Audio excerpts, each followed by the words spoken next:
नमस्कार दोस्तों, स्वागत है आपका हमारे इस द हिंदू और दैनिक जागरण के न्यूज़ एडिटोरियल पेज के अंदर। आज 22 सितंबर है। चलिए शुरू करते हैं आज का न्यूज़ एडिटोरियल्स। पहला जो हमारा एडिटोरियल है वह हमारा द हिंदू से एडिटोरियल है, क्योंकि अगर बढ़िया एडिटोरियल की बात करें तो ये एक काफ़ी अच्छा एडिटोरियल था द हिंदू के अंदर, इसलिए हमने इसको सबसे पहले लिया। यह जो एडिटोरियल है वह लिखा गया है हमारे जो उपराष्ट्रपति थे हामिद अंसारी जी। ठीक है, तो उन्होंने इस आर्टिकल के अंदर भी किस प्रकार भारत के अंदर असमानता बढ़ती जा रही है इसके बारे में कहीं न कहीं और भी इस ओर इशारा किया है। ठीक है, इन्होंने कुछ एग्जाम्पल दिया। सबसे पहला एग्जाम्पल दिया अभी डॉक्टर भीमराव अंबेडकर ने 1949 में संविधान सभा में कहा था कि स्वतंत्रता, समानता और बंधुता इन सिद्धांतों को संघ के त्रिमूर्ति के रूप में माना जाना चाहिए, क्योंकि ये जो है वो एक दूसरे के क्या है, पूरक है।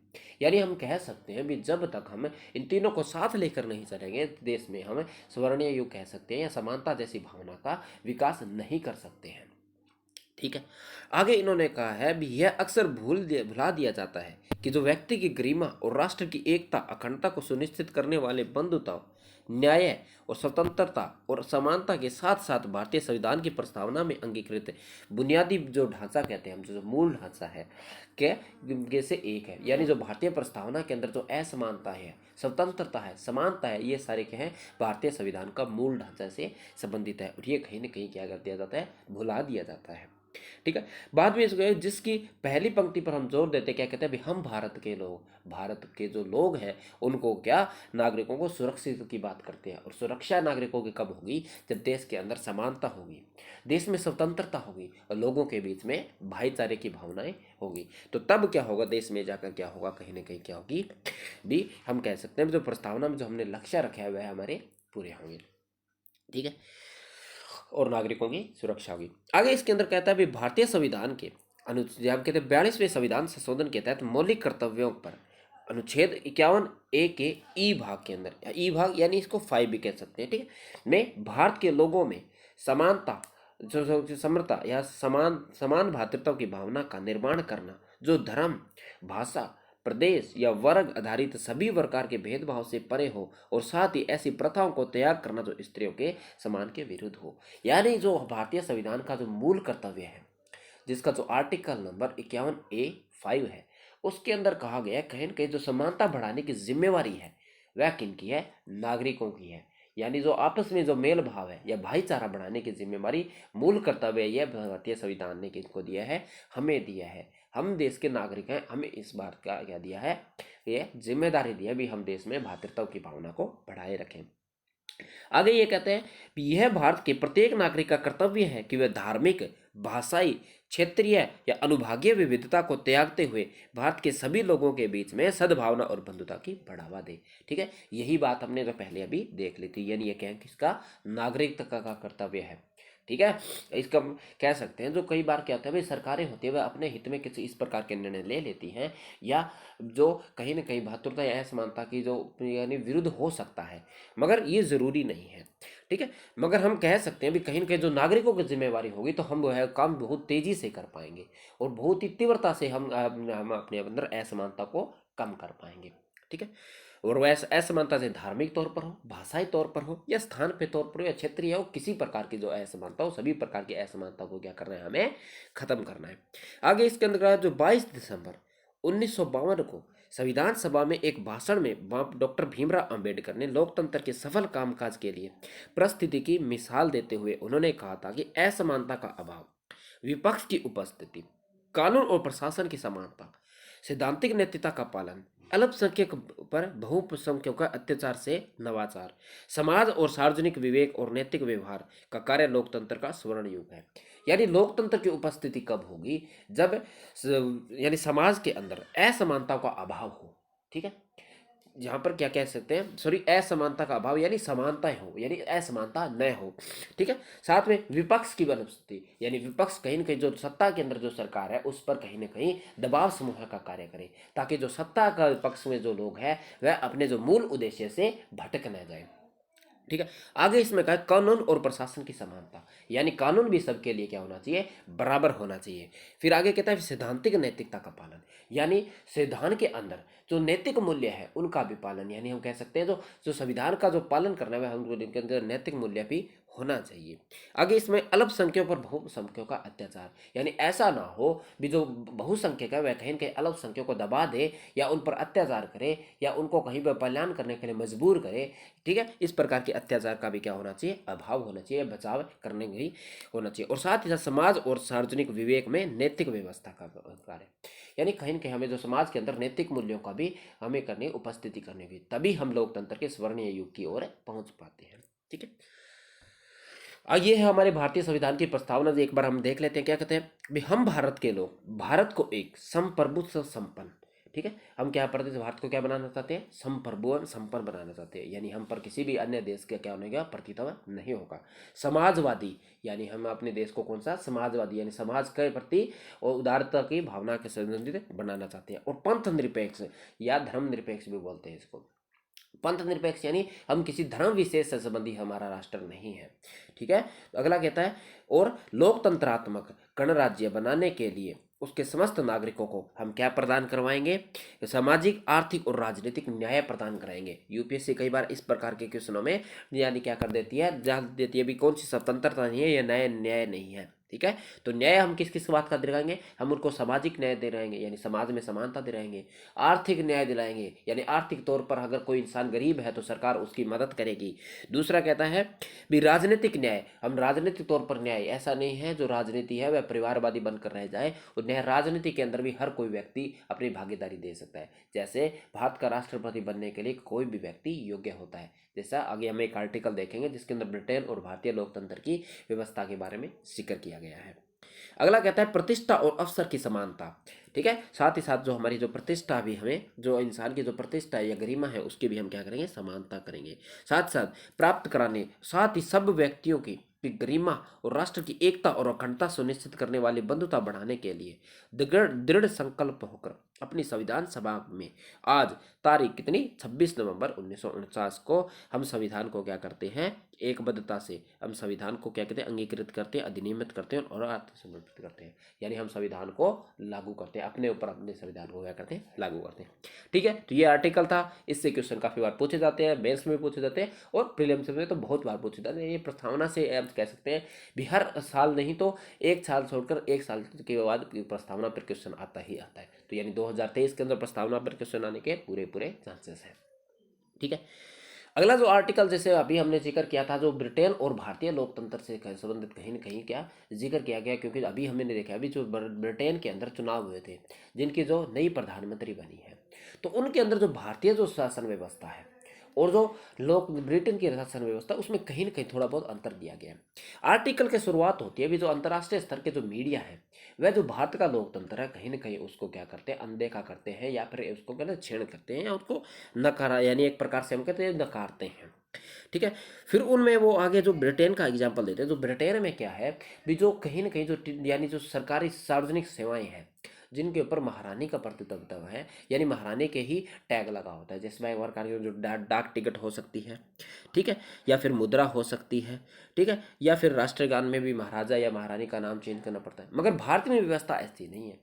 भारत में क्या है, हम किसी व्यक्ति विशेष के आधार पर हम जैसे डाक टिकट है या मुद्रा है उसका हम संकेत रखते हैं, यानी किसी एक व्यक्ति का नहीं होता। हमारा जो व्यक्ति है, जैसे महात्मा गांधी जी हमारे जो मुद्रा है उन पर विराजमान है। साथ ही साथ हम जो डाक टिकट है उन पर भी काफ़ी, जैसे मदर टेरेसा है उनके जैसे फोटो है या उनकी उनसे संबंधित हम लोगों को प्रेरणा देने के लिए इस प्रकार के कार्य करते हैं। आगे इसमें कहा भी भारत दुनिया का सबसे बड़ा और जीवित लोकतंत्र है, ठीक है। यानी भारत हम देखते हैं भी आज इतनी बड़ी आबादी है और किस प्रकार से जो हमारा जो 70 या 75 साल से हमारा जो लोकतंत्र सफल रहा है, और इस प्रकार का हमारा संविधान भी आने वाले कई वर्षों तक है हमारा संविधान ऐसा ही दृढ़ बना रहेगा, ठीक है। मगर पश्चिमी मीडिया में टिप्पणी के आमतौर पर उससे निंदा का भाव देखते हुए अक्सर अनावश्यक सलाह देती है। यानी जो पश्चिमी मीडिया होती है वह क्या करती है, जो हमारा जो लोकतंत्र है उस पर जो आपातजनक टिप्पणी करके उसको बदलने की बात करती है, उस पर अपमानजनक सलाह देती है, ठीक है। जबकि वह हमारे जो पूर्व के जो गौरव है, जो हमारी दृढ़ता को न देखते हुए सिर्फ अपने मन घड़ते सलाहें देने लगती है, ठीक है। आगे इसके अंदर क्या है, वे भारतीय राजनीति एवं उदारवाद या पंथ निरपेक्षता लोकतंत्र को लेकर भारतीय की प्रतिबद्धता का प्रश्न उठाते रहते हैं। यानी कहीं न कहीं वह कहते हैं भी जो भारत में प्रतिबद्धताएं कम है, यानी लोग अपने कार्य को सही से नहीं कर पाते क्योंकि वहाँ पर लोकतंत्र सुदृढ़ नहीं है या लोकतंत्र इस मामले इस तरह का है। ठीक है। हालांकि इस तथ्य पर ध्यान नहीं देते हैं कि कभी भी भारत की सराहना नहीं करते कि ब्रिटेन और कई यूरोपीय देशों के उल्ट भारत एक परिपूर्ण लोकतंत्र है, जिसमें इन मूल्यों का समावेश होने के साथ साथ ही हम गणतंत्रात्मक विधि के समक्ष समानता और राज्य एवं धर्म के मध्य स्पष्ट अंतर जैसे तत्व भी समाहित हैं। यानी इस बात की वे सराहना नहीं करते वे भारत किस प्रकार का लोकतंत्र है, किस प्रकार के उसके अंदर विधि की विधि की हम कहते हैं भी सर्वोच्चता है। साथ ही साथ जो गणतंत्रात्मक यानी जो भारत का जो राष्ट्रपति होता है या जो प्रमुख व्यक्ति होता है वह भी कोई भी व्यक्ति हो सकता है, यानी कोई एक परिवार से संबंधित नहीं होता है। ठीक है। आगे इसके अंदर यह मूल भारतीय संविधान की गहराई में समाये हुए हैं, यानी जो भारत की जो गहराई यानी हम कह सकते हैं एक प्रकार की जो मूल भावना के अंदर ये समाये हुए हैं। ठीक है। और ये भारतीय क्या गए, ये भारत की बुनियाद भी रखते हैं। आगे इसके अंदर भारत एक गणतंत्र का राज्य है, जो हमने एक बार डिस्कस कर लिया। जो भारत का जो राज्य है या भारत का जो राष्ट्रपति है वह कोई भी व्यक्ति हो सकता है, किसी भी मूल का हो सकता है, किसी भी धर्म का भी हो सकता है। ठीक है। आगे इसके अंदर जो भारतीय वर्तमान राष्ट्रपति है द्रौपदी मुर्मू जी, उनका एग्जाम्पल लिया गया। वह एक जनजाति समुदाय से संबंधित है, फिर भी वह भारतीय एक यानी भारत के सबसे सर्वोच्च सम्मान कह सकते हैं सर्वोच्च पद पर विराजमान है। ठीक है। तो साथ ही साथ जो ब्रिटेन के अंदर इसका हमारे देखते हैं भी इससे हमसे उल्ट है। ठीक है। अब बात में कभी यह सब कितना लोकतंत्र पंथ निरपेक्ष है और उदार है, यह भी हम एग्जाम्पल से देख सकते हैं। इस एग्जाम्पल से जो भारत का लोकतंत्र है कितना उदार है। ठीक है।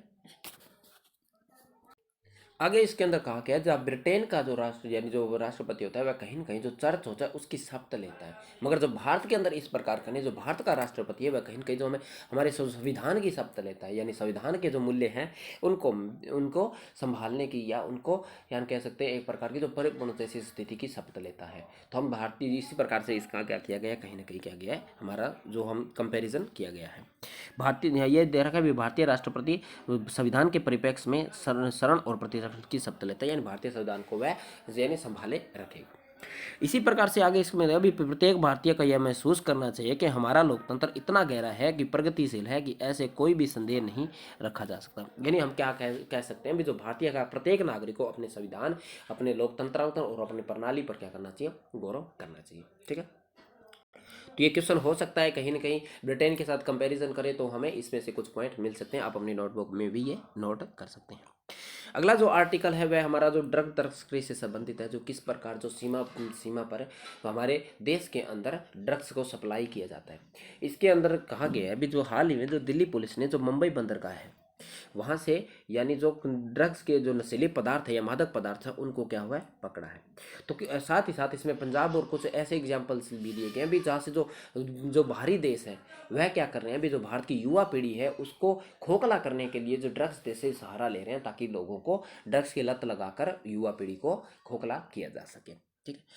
बाकी इसके अंदर इतना कुछ नहीं दिया, फिर से आगे दे रखा है भी यह आसान नहीं है के बस देशों का नाम दे रखा भी यहाँ से ड्रग्स की सप्लाई होती है। अब जिस नए तरीके से नशीले पदार्थों के केवल भारत में ला रहा है इससे नारकोटिक्स विभाग के साथ साथ पुलिस व अन्य एजेंसियों को भी क्या होना अधिक सतर्क होना का, यानी नारकोटिक विभाग के साथ साथ जो पुलिस है या अन्य एजेंसियाँ जैसे जो बॉर्डर की रक्षा करती है, साथ ही साथ जो पुलिस है जो किसी प्रकार की कोई कृत्य मिलता है तो हाथ यानी एट ए टाइम उस पर कार्रवाई करने जैसी स्थिति रखे।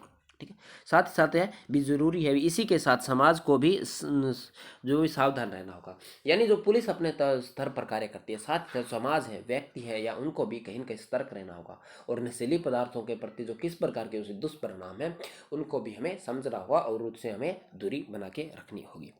ठीक है। यदि देश में ड्रग तस्करों की सक्रियता बचाना है तो हमें नशीले पदार्थों के सेवन के विरुद्ध एक जो जैसे ये अलग जगानी होगी, यानी यही बात है भी हमें कहीं ना कहीं जागरूकता फैलानी होगी। अगर हमें ड्रग तस्करियों को हम कह धराशायी करने हैं या उनको हराना है तो हमें कहीं ना कहीं जो अपने लेवल पर यानी हम कह सकते हैं भी लोगों को अपने लेवल पर कहीं ना कहीं इसमें जागरूकता फैलानी होगी। बस इसी प्रकार की इसके अंदर बात कही गई है। ठीक है। अगला जो आर्टिकल है ये देखा गया अभी जो संकट में खड़ा बांग्लादेश के ऊपर है, यानी इसके अंदर कहा गया इस ये जो आर्टिकल है अभी किस प्रकार जो बांग्लादेश या कहीं से भी जो लोग आते हैं या घुसपैठ करते हैं तो किस प्रकार भारत पे यानी जनसंख्या का दबाव पड़ता है, जिससे क्या होता है जो सरकारी योजनाओं का लाभ है हम जो भारतीय नागरिकों को न देकर उनको भी लाभ मिलता है, जिससे वजह जो भारतीय नागरिक इससे क्या रहे वंचित रह जाते हैं।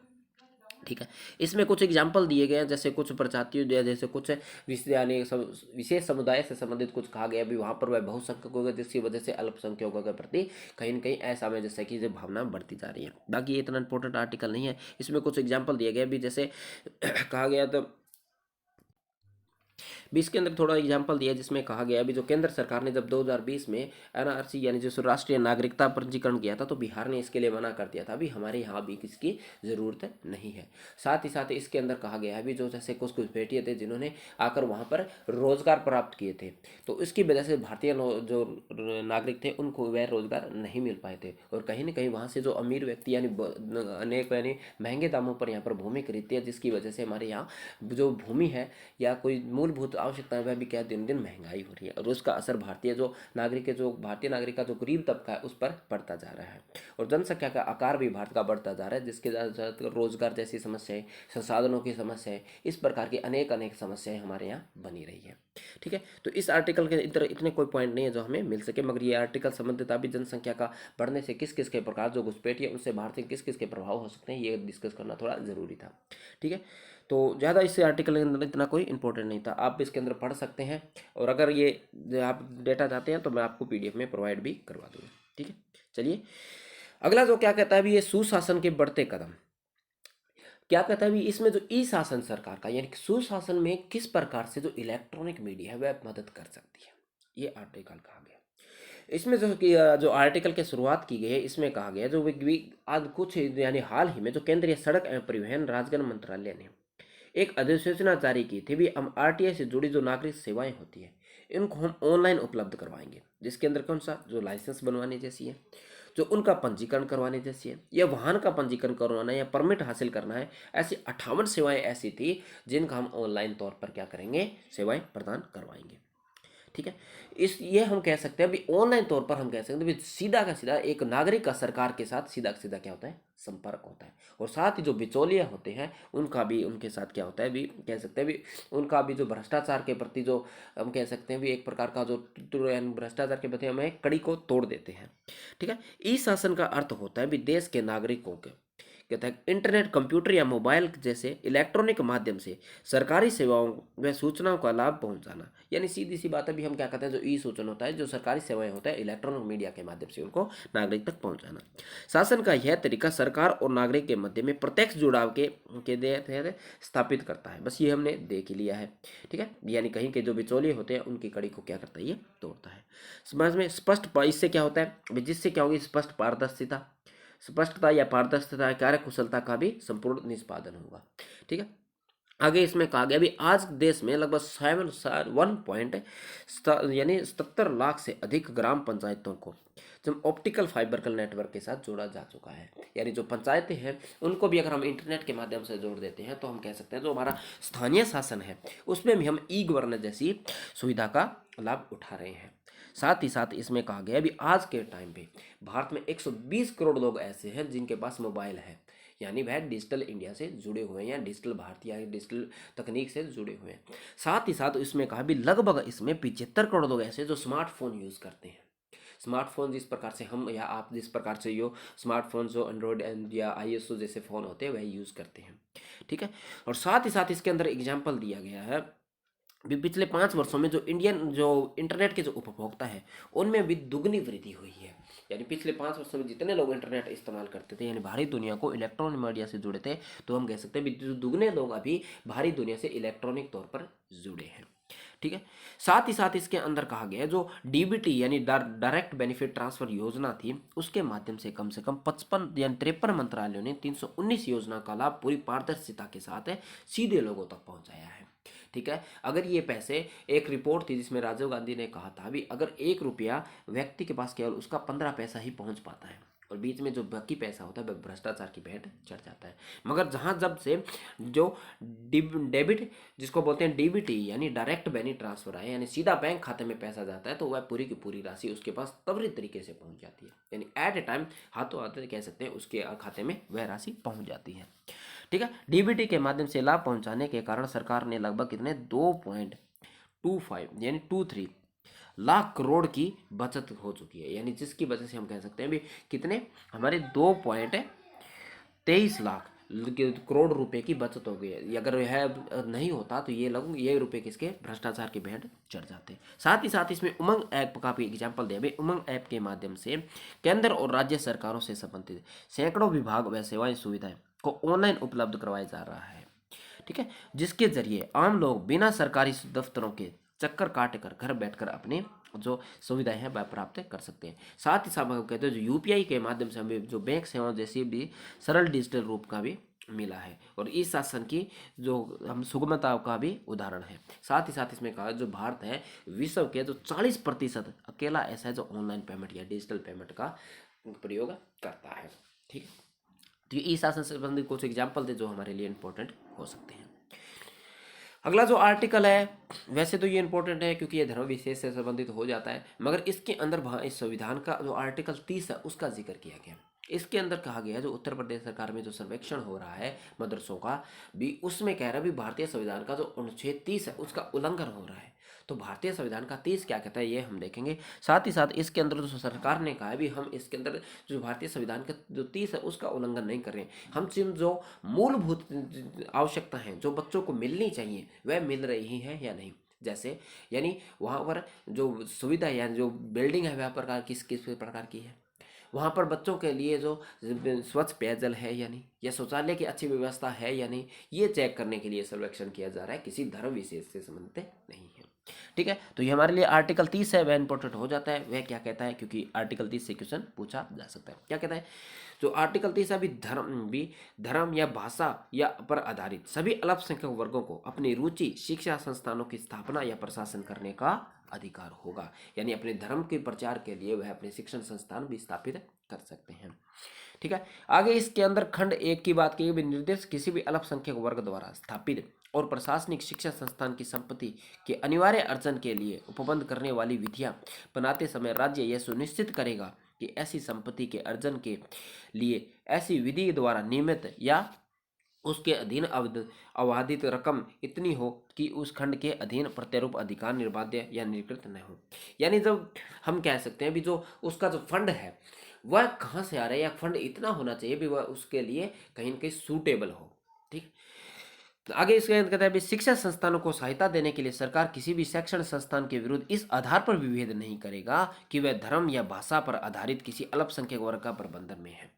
यानी भारत जो यानी यह हम कह सकते हैं जो सरकार है या जो राज्य है वह इस प्रकार से भेदभाव नहीं कर सकता भी वह अलग वर्ग से संबंधित है इसलिए हम उसे आर्थिक मदद नहीं देंगे या देंगे, इस प्रकार की वह नहीं कर सकता है। यानी धर्म को उनको एक समान रूप से लेकर चलना है, यानी सरकार के लिए देश के लिए सभी धर्म क्या एक समान है।